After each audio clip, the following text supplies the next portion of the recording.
Hey, this is your girl Tysheen. How you doing? How you feeling? I hope you're doing great. What Americans should know before they visit Europe. Okay. You know I love these type of videos because I learned so much, okay? I feel like I'm ready now to travel now, okay? All this information I'm getting. But it's still, there's more to know. There's still more to know. So, let's get straight to it because Walter is going to tell us. So, yeah. Hey there, fellow travelers. Mark here with Walter's World. We're in Salzburg, Austria, one of the cutest towns you can definitely come to in Europe. And a lot of people come here on their first trip to Europe.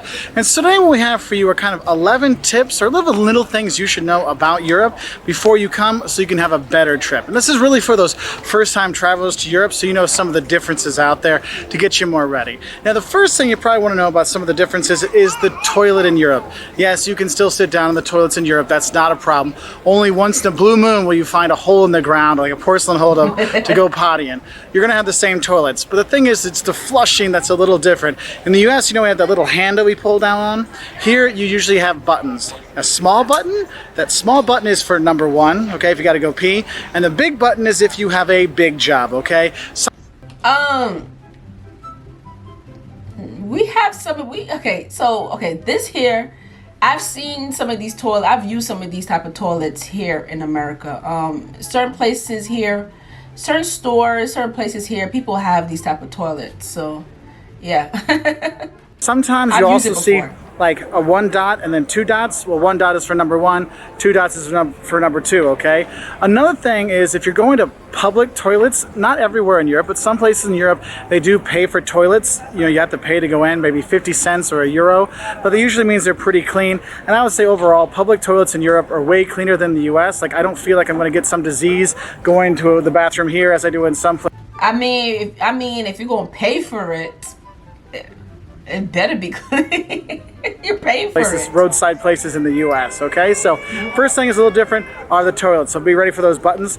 And some you actually have to hold the button down until everything goes away and then you let the water off, okay? The second thing you should know about when you come to Europe is you're going to walk a lot. You'll see Europeans are walking a lot. They're in really good shape. They don't look like me, okay?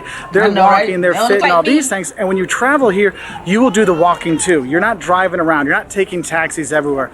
You're walking. So if you're coming here for the first time, make sure you're practicing your walking. You know, do some walks at home around the block. Start around the block, then around the neighborhood to get ready for when you come here. Also, make sure you have good shoes. Now, don't buy new shoes the day before you go because those are going to kill your feet. Make sure you break your shoes in before you come because believe me, you will be doing a lot of walking here. Now, the third thing you should know is if you don't want to do walking, and probably if you do walking, you're going to do this, is the public transport. European public transport overall is very, very good. Buses, trams, metros, subways, suburban trains, they go everywhere and they're super simple to use. But the thing is, you got to know where to buy the tickets. Now, most of them you can buy tickets like on buses and trams. You can buy tickets from the driver. Metros, they usually have a machine or you can talk to a person and buy it from them. But most of the time it's going to be a little kiosk, a little, you know, personless thing where you put your money in or your credit cards in and buy it there. But just know in places like, you know, for example, Berlin or Munich, you can just walk onto the metro or walk onto the suburban train and no one checks your ticket and you think, oh, well, it's free. Well, no, it's not. Sometimes they have people that are walking through checking to see if people have tickets, and if you get caught, they don't care if you know sprechen Sie Deutsch. You know, they'll still fine you. I found that out a long time ago, and you will get fined, and they will not take any pity on you because you are a foreigner. So make sure you know you do have to buy the tickets, and a lot of times you have to there'll be a little machine and you have to validate it. It's a little punch thing to say it works. That's the next thing is the public transport, you will use it, but you got to get tickets for it, okay? And validate them. Now, the fourth thing you might want to know is, look, here in Europe, a lot of people do speak English, so you will be fine with that, especially in the tourist industry, but not everybody does speak English here. So wherever you're going to go, learn a few words, because it really makes life so much easier if you know, and we're here in Austria, so when you walk in a store, you say Grüß Gott, which is greetings to God, which means hello, okay, when you come in, and make sure you know how to say please, bitte, and thank you, danke. And we have videos on all these basic words and stuff like that when you travel, but just knowing a few words can really open a lot of doors and make people a lot more helpful, especially in places like France. I mean, I just go in and say, oh, pardon, je suis idiot, je ne parle pas français. Hey, I'm sorry, I'm an idiot, I don't speak French. Then everybody helps me and they speak English, okay? So make sure you know a few words, even though most of the people do speak English here. And kind of with that is, you'll see that on public transport, the people here don't speak very loudly. It's very quiet on the trains, on the metros. I mean, not every. You go to Greece, they're kind of loud. In Italy, they're kind of loud. But in general, it's not normal to speak really loud in public and speak on the public transport. So make sure you're keeping yourself softer and you don't have to speak so loud. So that's the fifth thing. Now, the sixth thing you should know is when you're coming to Europe, look, cash is king in most of Europe, so make sure you can get cash out. If you're in Northern Europe, they love their cards, okay? And so you need to have a PIN number. So depending where you're gonna go will depend how you're gonna pay, all right? But it's always good to have some cash when you come over here. On average, what I've found, the best rate you get is you take your debit card from your home bank back in the US or wherever you're from, and the banks, for example, here in Salzburg, you go to one of the ATMs here, and you take out money that way. And that's what I've always found got me the best exchange rate. Now, if you're coming the first time and you're worried your bank card might not work, call your bank to let them know you're gonna go. But also, you might wanna bring some money over with you. There are exchange houses here, or exchange some money before you come over, so you have some in your pocket. Like, I always come over with a couple €100 in my pocket, so just in case something goes wrong, I know I can get to my hotel and have the first couple days paid for. The seventh thing you should know about coming to Europe is, Europeans, they don't bite, okay? The people here aren't some kind of exotic creature to look at and go, ooh, lederhosen. No, the people in Europe are very wonderful and they want to help you because they love their countries. They're very patriotic here. So if you get lost, ask somebody for directions. If you want to know where a good bar is, or you want to know where the nightclubs are, a good restaurant, or where you should go shopping, ask a local. And that might be the concierge at your hotel or the front desk of your hotel or somebody you meet at a restaurant or a bar or on the street. People are usually very helpful here. And remember, maybe they don't speak a little English, but they'll be a lot helpful. So don't be scared of them, okay? You can talk to the French, they're okay. You can talk to the Italians. Even if they don't speak English, they'll still communicate with you, no problem, okay? The eighth thing you should know before you come here is, look, in the US, you're used to customer is king. The customer is always right. Service is always there. Would you like a free refill? Would you like this?